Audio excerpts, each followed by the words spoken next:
What's going on, Cap? Good to talk to you, my friend. Great seeing you at the Combine, Adam Caplan, at Caplan NFL via Twitter, or as the kids call it, X. NFL insider and reporter for Pro Football Network. That's relatively new. You also can hear him on Sirius Satellite Radio, Fox Sports Radio, Sirius Fantasy.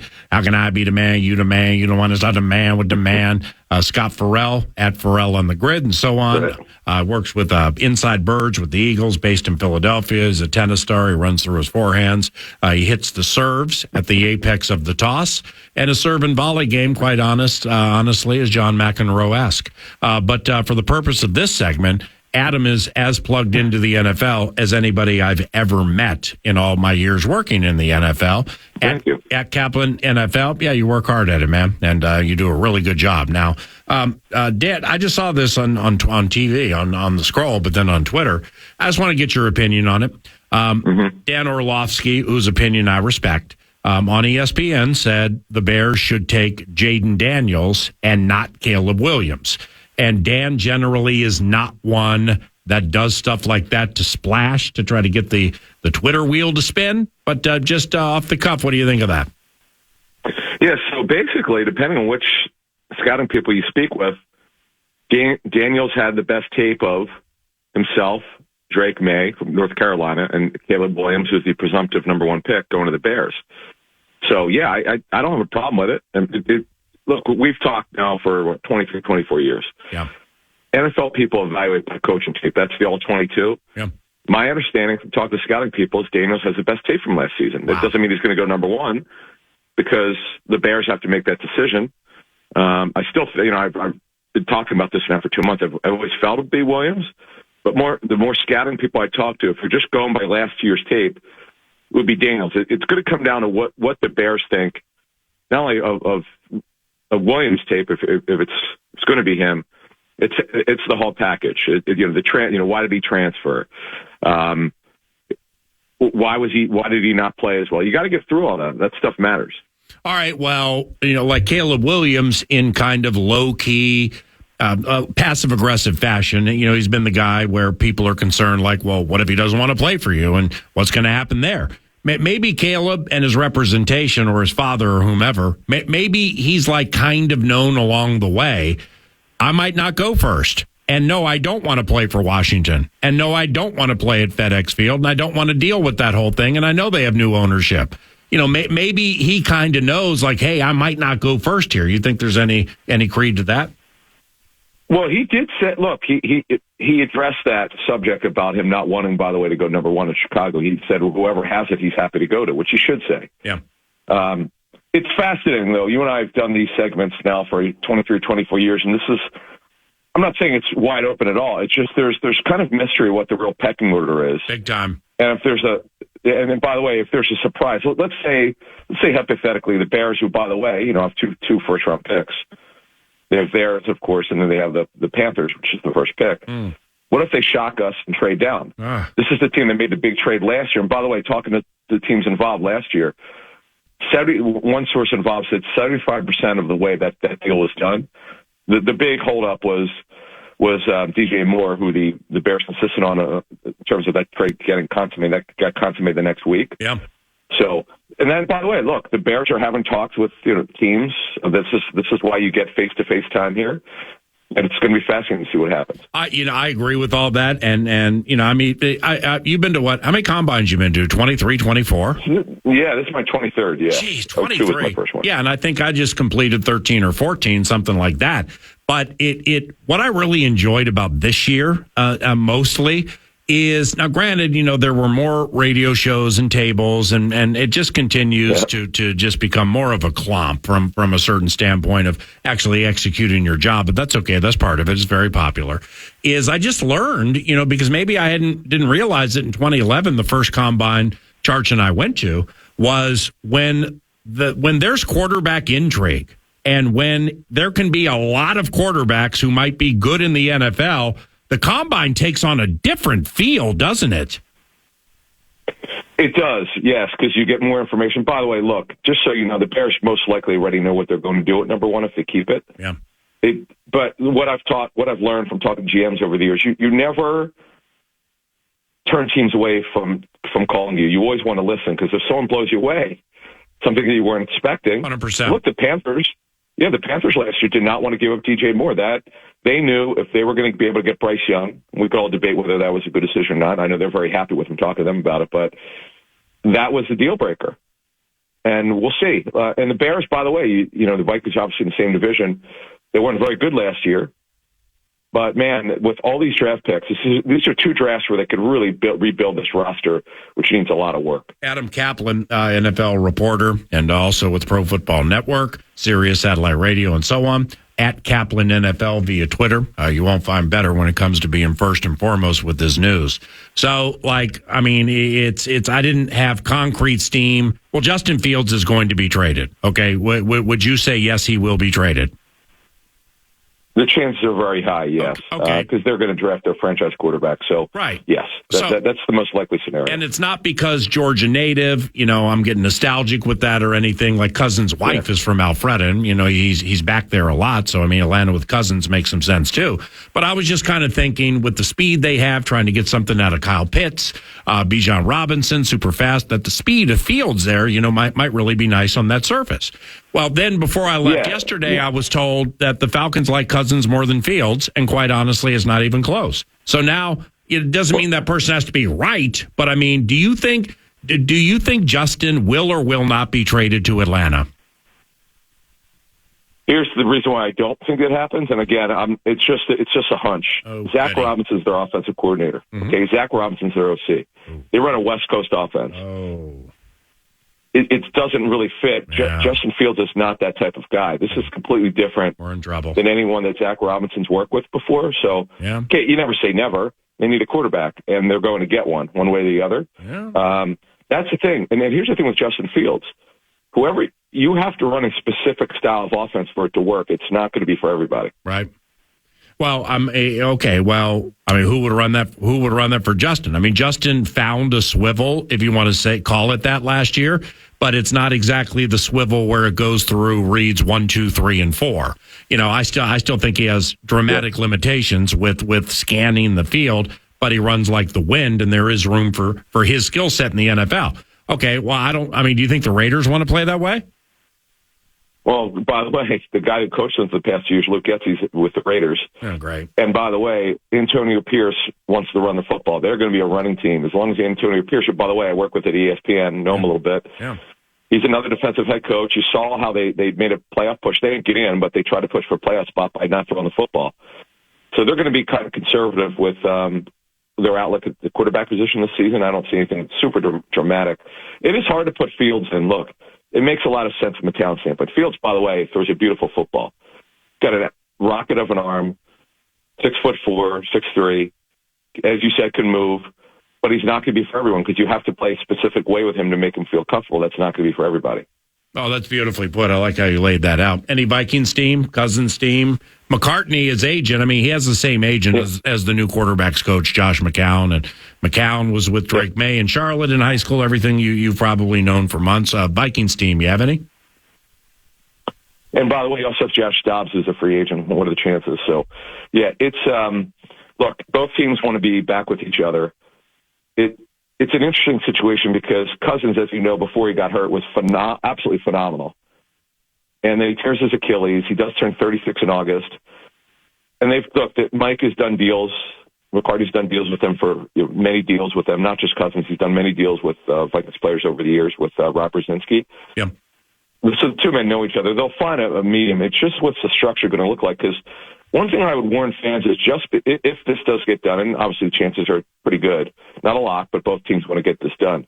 If he is back, that does not preclude them anyway from drafting quarterback. What they have to do, the Vikings have to be careful here is how they structure it. There's got to be an inflection point where they can get out of the contract. Because the first one, we know about the landmark deal that he signed back in 2018. We're not looking at 4 years fully guaranteed. That can't happen. It won't happen. It's the structure where could they get out? Typically, when you're looking at a 36-year-old quarterback, you're going to want to get out of.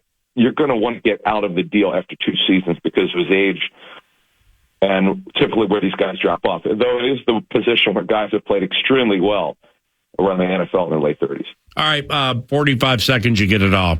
Adam has pinned on his Twitter page, at Caplan NFL, latest NFL notebook for Pro Football Network, going inside NFL free agency, NFC North. Packers and looming contractual issues on defense. They fixed a part of that with Preston Smith, who played really well last year. Can the Lions find help on defense? Holy cow. They have the money to go after Daniil. We'll see if they do. Likewise for the Bears. But the Vikings, decisions for edge rushers. What with the Vikings and edge rushers, what can people find? Yeah, I would expect them to get one. If I don't know if they'll get both back, but I don't see Wanham and Hunter walking. Wanham, as I wrote for my piece, is such a sleeper. A friend of mine who's in pro personnel with the team said he's the guy you should be talking about because he's shown he could be a starter in this league. He's played with his hand down. He's played up a stand-up outside linebacker, done very, very well. But Daniil Hunter, by the way, is and I was able to talk to Rick Spielman about him last week. What a development! The fact that he's not even 30 yet is incredible. I guess he was 20 years old when they drafted him, and healthy last season. He's going to make big money if he does leave, no question. Cap, appreciate you. Let's stay in touch. All right. Anytime. Thank you. Thanks, brother. Adam Caplan, reporter, tweeter at Caplan NFL. When we return, the segment which I made ballyhooed, and I think you'll enjoy it. I'll explain it in more detail when we return, but. Last year at the NFL Combine, I met somebody who works with the Houston Texans, who is a draft guru involving quarterbacks, and he just laid something out for me last year that absolutely came to fruition. So, of course, we asked him about this year and quarterbacks this year, and we'll better explain that and play it all back. KFAN, The Fan.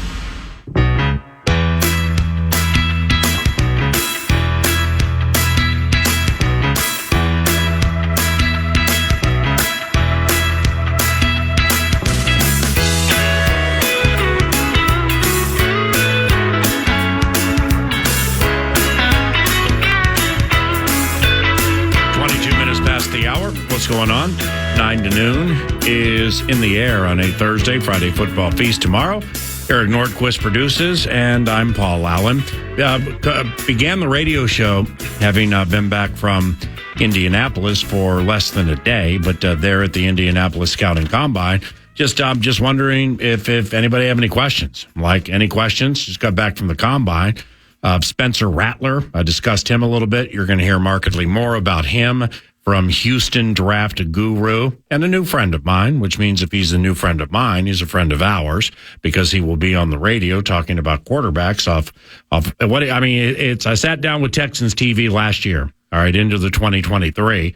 Marc Vandermeer, their Vox, been a friend of mine for a while. And they asked me to join them and chat football and faith and stuff like that. And so John Harris, this cat named John Harris, is the co-host. And, they asked me what I thought about quarterbacks because of where they were picking. They knew they were taking a quarterback. They just didn't know who. And I'm like, I don't watch college football that much. But, Will Levis is somebody who has piqued my interest a little bit simply because I've had the right people say a couple of good things about him. It's not nearly the way it's working this year with things about McCarthy, things, at least with me, McCarthy, Drake May, Caleb Williams, and his desire or lack thereof to play football, which I kind of find offensive the more I think about it for somebody to put that on that young man like that. But that's a conversation for another day. Spencer Rattler, as I mentioned, people talking about him. If the quarterback draft is as deep as the right people think, like they did with the 2020 draft and wide receivers, it's going to be super fascinating all 3 days. It still just doesn't feel like Daniil Hunter will be back. I'm completely riding a guess here, which I don't like to do, but I am. It just nobody talks about him. It's just like nobody talks about him. Nobody was talking about Daniil at the Combine that much. Now, when things are most quiet, that's when the machine is actually working most loudly, but people don't want people to know about it because Indianapolis can be speculation, but it also can be subterfuge central. And this Spencer Rattler, I'd heard the name, had no idea where he played college. Get to the Combine, sit down with Jordan Reed, and Jordan last year, I asked him a question about some sleeper bid. I can't remember if it was position specific or not, but I asked him about some sleeper coming up into the draft, Jordan Reed, ESPN draft analyst. Well, he hit me with Dontavian Wicks. I'm like, who the hell's that? I had never heard of Dontavian. Well, nice sleeper receiver given out by Reed. So, I mean, we're talking about people we bring into the covenant on or off the microphone who have proven to be reliable over years. Yeah. All right. Now, last week when I got back from Colorado, I said Sean Payton is infatuated with J.J. McCarthy, which means the Broncos like J.J. McCarthy. All right. Well, that didn't come from the Broncos. It didn't come from the Vikings. It didn't come from, somebody who directly is tied to the NFL. It came from somebody outside of the NFL who watches college football and including the All-22. And I don't talk to my man frequently, but when I do, over the course of the last 11 years, he's told me 5 draft-related things. 4 have been dead on. So, as I told somebody Monday evening when I was pressed on it a little bit and didn't prefer to be pressed on it, but I was, that's okay, is my man, I'm racetrack raised, all right?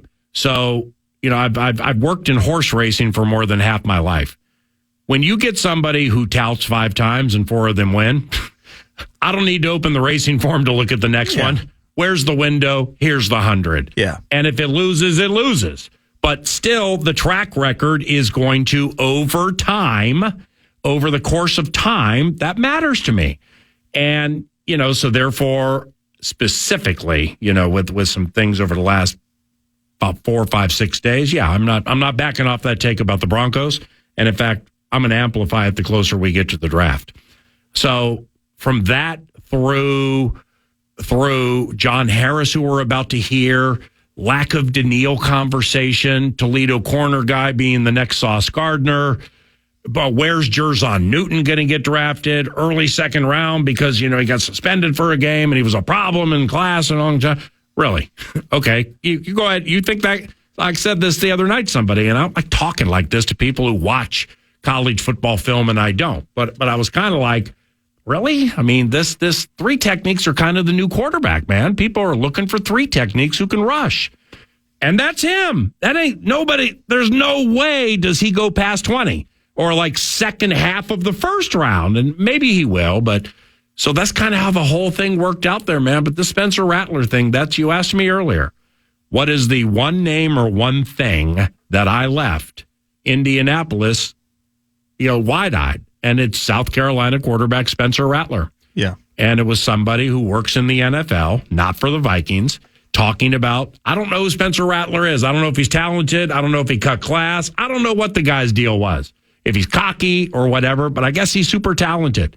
And the guy was supposed to be a top-end pick a few years ago, and then kind of fell off the map. All right. I don't know if it was, Lincoln Riley related back in the Oklahoma days, but then he transferred. He's played the last 2 seasons at South Carolina. He's been a guy that has, as much as a J.J. McCarthy steam-wise has ascended in very short-term fashion. I think Rattler took kind of the opposite approach there for a while and kind of steam-wise jumped off a cliff. Yeah. But apparently maybe he's back. Well, it's the person told me who knows Kevin O'Connell and how he operates is the way Kevin is direct with people, okay, and how he handles conflict and like people who could be mercurial like Spencer is there's not a better guy in the league for this quarterback, and if you get Cousins back, well, then you have a chance to kind of mold it a little bit. Yeah. I guess he's super talented. But we'll have time for some questions coming up a little later because, as I mentioned earlier, Texans TV is orchestrated and anchored by Marc Vandermeer. He's their play-by-play voice. He's done it for at least 20-some-odd years.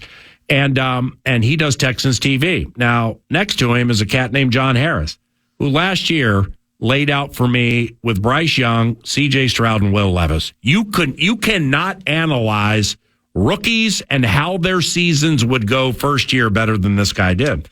So then I learned he's a draft guru, and he watches all 22, and he watches a ton of games, and his name's John Harris, and he's really, really good at what he does. So when I put the microphone in front of them yesterday, excited to play it back today, I said to the Vox, this guy next to you is impeccable, man. Who is he?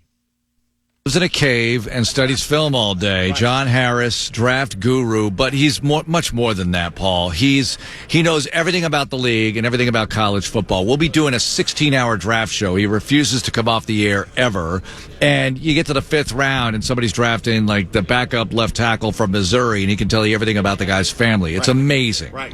Well, the reason I asked Mark is, and publicly, I can thank you now for all the wonderful hits you gave us with Houston and the playoffs and everything. So thank you for that. Well, no, it's my pleasure because you're a legend, Paul. And, people are starting to call me legend sometimes, and that means we're old, right? But it's all good. It's all good. And you have maybe my favorite NFL home team announcer call ever. But it was for a negative situation, and that was Nathan Poole.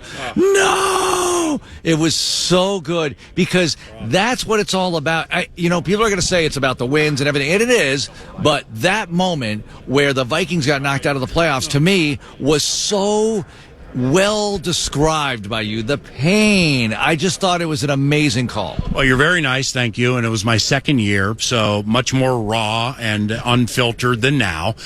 But how about this, Mark? The Vikings just hired Josh McCown as our quarterbacks coach. Sam Houston State, Josh McCown, Cardinals, what you're talking about. So the Vikings Entertainment Network, as you guys would go, the 10, the Texans Entertainment Network, we're the VEN.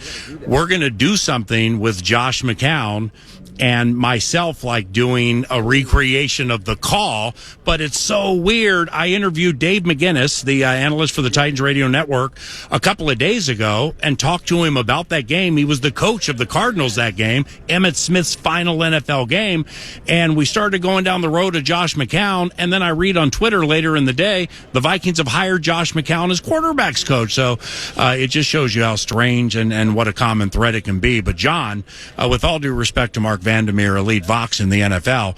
I came over here to put this microphone in front of you, Mr. John Harris, draft guru, because last year I sat down with Texans TV, and you guys were asking me about quarterbacks. You're eventually going to take C.J. Stroud. And I'm like, I don't watch a lot of college football. I'm reliant on other people's opinions who I trust. And, yeah, kind of like Will Levis or whatever. And it's not that you didn't like Will Levis, but you went down the road on those three quarterbacks, Young, Stroud, and Levis, in an incredibly draft guru-like fashion. And Stroud was the one. I mean, you were like, Stroud. Okay, well, you get him, and he's unbelievably good. So now the Vikings pick 11th this year, and you got Caleb Williams, Drake May, Jaden Daniels, but then we're going to get to like J.J. McCarthy and Bo Nix and Penix and those names. I've been waiting to chat with you about this for all the time I was at the Combine. Help me with these quarterbacks, man, because honestly, I think we might take one around 11. Yeah, I think what's going to be interesting is what happens around where you are at 11. If teams know the Vikings are looking for a quarterback, okay, we've got to trade and get in front of them. What do the Raiders do? The Raiders want to get up in front of the Vikings. So I think the Raiders quarterback they're going to be looking for might be the same one the Vikings are, and that's J.J. McCarthy. I know that a lot of people that, in Big Ten country watch J.J. McCarthy and think, he's a game manager. Well, we've heard a lot of that this year. Mm-hmm. I think J.J. is more than that. I think he is a guy that fits the modern NFL, can get out of the pocket, obviously can run. In fact, that was what he did his freshman year. They would put him in a game when they had Cade McNamara. McNamara would run the offense. McCarthy would come in, and it was quarterback powers. It was quarterback counters. It was sweeps. It was those kind of things with J.J. McCarthy. But then you started seeing the passing acumen, and he had some guys that could go deep, and you started seeing some of that against TCU in the playoff in 22. Saw a little bit of that this year, but it was really cool to get a chance to see him at the national championship game because you really saw him make some clutch throws. There were some times that Braylon Trice in Washington bearing down on him, and he'd hang in there and he'd make a throw. He didn't bail out of the pocket. Even though he's probably going to run the 4.4, 4.5 range, he hangs in the pocket. He can make some plays from the pocket. I think his passing still has to improve, but I thought his accuracy at the intermediate level got even better this year. He had some dudes to throw to. He's got enough arm strength to make every throw on a field. And I know Kevin O'Connell is kind of, it feels like outsider looking in that quarterback has kind of been something they've always kind of looking at, like who's the next guy. Yep. I think J.J. McCarthy could definitely be in that mix, and it's just a matter of what around them happens. Are they going to have to be active? Like, hey, we hear the Raiders are thinking about moving up. Hey, we've got to move up to make sure that you lock in McCarthy. Because I think after McCarthy, I like Penix. I like Nix, but I think they're more back into the first-round guys, got on into the second-round guys. So I think McCarthy is probably that guy in the sweet spot. The first three are gone. McCarthy's right there about the spot where the Vikings are drafting. And then I think the other two, Penix and Nix. Now, I think Penix probably needs another year. You saw a lot of growth in him from 22 to 23.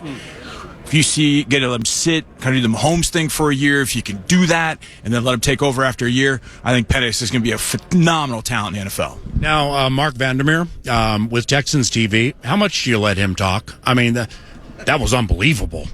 Well, it's like a baseball game, right? I need Johnny to go 7+, maybe 8, not like pitchers today where it's 5 and everybody's throwing a party for a 5-inning performance. No, Johnny can go 7, 8, complete game if necessary. So it's awesome. Now, you brought up on my radio show when you guys were on that playoff run, Blake Cashman, the linebacker. And, we were talking about so many things. Blake Cashman went to Eden Prairie High School, and I live in Eden Prairie. He went to high school with my son. So, I've known Blake in a roundabout way, man, and I'm just doing nothing but pulling for him from afar. He's a free agent, right? He is a free agent, and, so you could sign him, but I hope you don't. I hope the Texans re-sign him because Blake Cashman was really good for our football team. There's no doubt, and I think all he needed to do was stay healthy. Now, he wasn't even completely healthy this year, but when he was out there, it was noticeable. You've got to have, if you don't have him, you've got to have a player of his ilk replace him. All right, John, now see what just happened there. Vox's play-by-play guys is, I needed to ask him some type of a team-related question so the play-by-play guy doesn't get his feelings hurt. But I'm over here to talk about rookie quarterbacks, man, because of what you did in 2023, and it was dead freaking right. John Harris, Marc Vandermeer, Texans TV, Sports Radio 610, and the Houston Texans. But I want to ask you about Drake May, and here's why. Josh McCown coached Drake May in high school in Charlotte, North Carolina. Okay, now Drake's going to be top 3 guy. I get that. We're at 11. Doesn't mean we can't get there. Everybody has a price.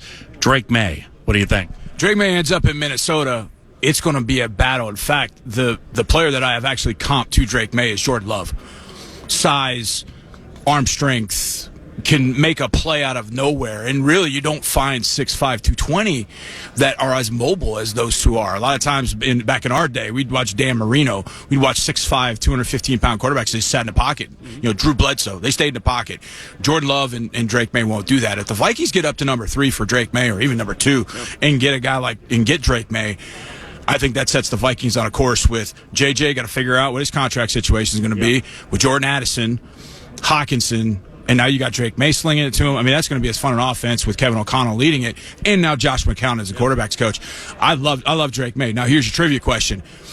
Do you know what NFL player's son was Drake May's go-to receiver? I'll answer it for you. Musa Muhammad, who's down at Texas A&M, was Drake May's receiver. So Josh McCown really didn't know how good a coach he was because he was coaching some serious talent. You can just roll the balls out and let those guys go. But Drake May comes from an athletic family. His brother played for the basketball team at Carolina, made a big shot against Kentucky to send him to the Final Four. So there's a ton of athleticism in that family. I think Drake's got the most. He's got a great level head on his shoulders. He's smart. He's tough. I think he's got what you're looking for. So if Minnesota were to go get Drake May at number 3, my goodness. Now, you got to give up some draft capital. But 10 years down the road, you're not even going to remember what the draft capital was. You're just going to know that you got 10 great years out of Drake May for sure. All right, John, watch this. Marc Vandermeer, play-by-play voice for the Houston Texans. Holy cow, with that DeMeco Ryans defense last year, what a great building block and start, right? I thought you were going to ask me what my favorite food is. What is it? Tacos? It's actually brisket, Paul, because I live in Texas now, and for the last 22, 23 years, so that's awesome. Well, we all know how important the head coach is in this league, right? And he sets the tone, the culture. DeMeco, the attention to detail, the passion. He wants his players to be better men, better husbands, better fathers, all of that. It's real. He's genuine. He's authentically him. It comes across. We talked about this down the stretch. I mean, you saw that. And had the Texans lost at some point down the stretch, had they not beaten Indy in Week 18 and missed the playoffs, I still would have declared this a phenomenal season, a phenomenal start for him. The fact that they made the playoffs, blasted the Browns in the playoff game at home, then they stopped short against the Ravens, obviously, but they had a remarkable season. And as you know, it's hard to get back. It's hard to get back to that divisional round. So that'll be a big challenge for him. But I'm eager to see how he improves from year one to year two, because I know he's totally focused on getting better in his own game, whatever he deems that to be. Mark, unbelievable insight. Thank you. Now, John. Okay, now I'm not saying I have steam, but I'm not saying I don't. But, it's when we were here in 2020, everybody was like, deepest wide receiver draft history of the NFL. I'm an old schooler. I need to see 2 years. They were right. Last year, one of the deepest tight ends drafts. So, Dalton Kincaid, Laporta, Musgrave, Kraft, whole thing. Cool. They're probably going to be right. I'm hearing the same thing about quarterbacks this year, getting into rounds 2, 3. I don't know, maybe Saturday quarterbacks who can work. I don't know if they get in the right deal. Spencer Rattler, you're a draft guru. You nailed it in 2023. You're going to nail it again this year, John Harris. Spencer Rattler, what do you think? And if you say I'm not familiar with who he is, I'm scrapping the whole interview. Well, I can show you my scouting report on him. It's about a page and a half. You don't have to, I believe, by faith. I've been studying him since he was a senior in high school. He was on a show called QB1 on Netflix, and they followed him around. He had some trouble, very cocky. And he's confident, but it was cocky. It was, we're going to come into your building, we're going to do what we need to do.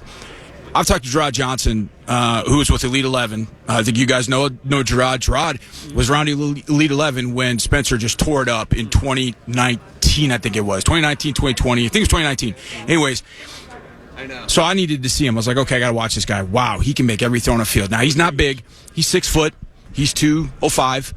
But he can make every throw that he's asked to make on a football field. Wow. Now, what round do you think he'll get drafted in? Well, this is the problem, and you know it as well as I do. A guy can have all the talent in the world, but if he's had some maturity issues, if he's had some issues with some other things, off the field, all that kind of stuff, he needs to grow up a little bit. That's going to be an issue. Scouts are going to dig into all of that. Now, I feel like the 2 years at South Carolina were great for him to show he's a leader. This past year, he got the hell beat out of him at South Carolina. Offensive line was awful. He never complained. He just got right back up. The thing with Spencer Rattler, it's a lot like Will Levis. There's a ton of talent. He can make every throw. But he's going to make a 20-yard out ball, and he's going to put it right on the money. And the next throw, he's going to throw it to a different colored jersey, and you, Paul Allen, are going to be like, no! You're going to wonder why he's done that. I think because his polarizing scouting report, just for that reason, probably puts him in the second round. If he had kind of the background, the character of Bo Nix or somebody like that where he didn't have those issues, he'd go into first. Yep. Because that dude can make every single throw on a field. I love watching him. I'm cheering for him because I think he really has kind of overcome that. He's become a different guy. He's grown up. And he's one of those guys that if you made an opinion on him at 18, that opinion is going to be different at 22 because you've seen how far he's grown. And I think that's going to help him in the NFL. But he's still going to have that throw, that one throw where you go, God dang it, this is the Spencer Rattler experience. I've just got to live through it because the throws he does make, you know that only 2 or 3 other guys can make that particular throw. So second round, it'd be a nice pick in the second round. I think because of some of the questions scouts and teams will have about him, probably would push him to the bottom of the second, probably top of the third. That's probably going to be pretty good value. Let him sit for a little bit, learn the offense, and I think there might be something there because he can make every throw. His arm is incredible for a guy that's not that big. Mark, thank heavens we can call games. Thank heavens we have rock and roll and He's Loose, because I could never do that. I don't know about you, but my man right there, thank you guys very much for the time, and great job. Listened to you more last year than I've ever listened, simply because of where our games fell, and then the playoffs. Really good work, man. Thank you so much, Paul. It's always an honor to be on, and I'll learn more about the draft next time. Noon 9 to noon draft analyst John Harris. Download it now.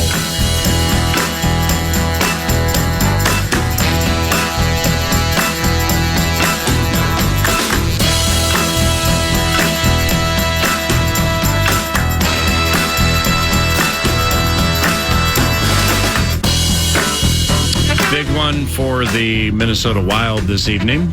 They are at Nashville to take on the Andrew Brunette-led Nashville Predators. John Hines, former coach of the Nashville Predators, one of his early games after he took over for Evison was at Nashville, and as I recall, they kind of crushed him. Nashville has 68 points. The Minnesota Wild, where are we sitting here, Lacan? We got 62. 62. Yeah, so Nashville's at 68. But Wild do have technically a game in hand, so that 6 could become 4 if we're going to play that game. But that was a tough loss to Carolina on Tuesday, although the Canes have been, I guess, one of the hottest teams in the NHL over the last month and a half or so. How about Hines that morning? You know, I'm talking about you beat him down Raleigh way. Bus saved 40 of 42. Yeah. What's different about the Canes now compared to then? And what was Shashwanka? Svechnikov? Yeah. Well, I didn't see the game, but I looked at the box score. The box score looked like the guy was unbelievable. Yeah, I'm not going to pretend I'm familiar with Svechnikov, but he mattered. I've never heard of him. He mattered, and so that was a tough loss. I think it was either 2-2 or even the Wild had a 2-1 lead at one point, but it was tough sledding. Go get Bruno tonight. Absolutely. Back-to-back victories for the Howl as well while you were gone. So yeah, they made that Grizzlies game a little tougher maybe than it needed to be, but they're also kind of bad. Like within the last 72 hours, it's like Kyle Anderson with this hammy thing. You got Ant hitting the court, but then he's going to score 30 plus every night. Apparently, Funk loves that. Cat's out for personal reasons, and he's back. Rudy's ailing. Like, we need to get healthy here, and we got my guy Domantas Sabonis in town tomorrow night. I'm glad you said that because I didn't watch the game against San Antonio, but I watched almost the whole thing last night, and it just still doesn't look right. No, it doesn't look. It looks right enough to win games, but some things they did up to the All-Star break offensively. Yeah, it just like against Brooklyn or Milwaukee in that third quarter, some moments last night. The Grizzlies can't score. And Anthony Edwards, man. Finch made a cool decision. I think in the second quarter he put Anthony Edwards on Jaren Jackson Jr. and Anthony did a really good job on him. Then they got this GG Jackson cat. Cool story too. It'd be nice I'm going to read up on it, where he was like one of those 10-day bits, and they fell in love with him and gave him like a 3-year deal or something. Yeah, but he can shoot. He can shoot from 30 in. Well, they need those 10-day guys down there right now. With Ja out, Marcus Smart. I haven't seen him in 2 months. Marcus Smart was on the court, I think, arguing with the ref in street clothes. I know. So that whole thing's ugly down there. But again, something's not right where games like that, where it should be you're snoozing by midway through the third quarter, you're waiting for Ant to kind of take these things over, and you're making them harder than they need to be. And like the Con said, Sacramento playing very, very well right now. Got blown out by Denver last night, but still beat the champs 3 or 4 times this year. So, this is that, and it's a Western Conference team, unlike Milwaukee. This is going to be a good game tomorrow night. Thank you very much for listening. Friday Football Feast tomorrow. Much more from the Combine and involving Minnesota Vikings offseason speculation, the draft, and Paul Charchian joins tomorrow. I'm Paul Allen. Thank you for listening. Here comes Nordo with the wrap on the show. The wraps on the show, final segments of the show, is brought to you by Casey's. Get the app. By the way, the Casey's app, you can enroll in Casey's Rewards, and you can play the rewards matchup, where simply match 2 items and you score free prizes. So again, download the app. You get cool deals, food and fuel. You'll love Casey's. Stop in today. Looking for intel and Indy bits in full bloom. PA underdressed for the Combine's version of a steam room. Weird asking about rumors. Who's drafted at the top? He's wearing nothing but a towel and flip-flops. Spencer Rattler, tickle your fancy?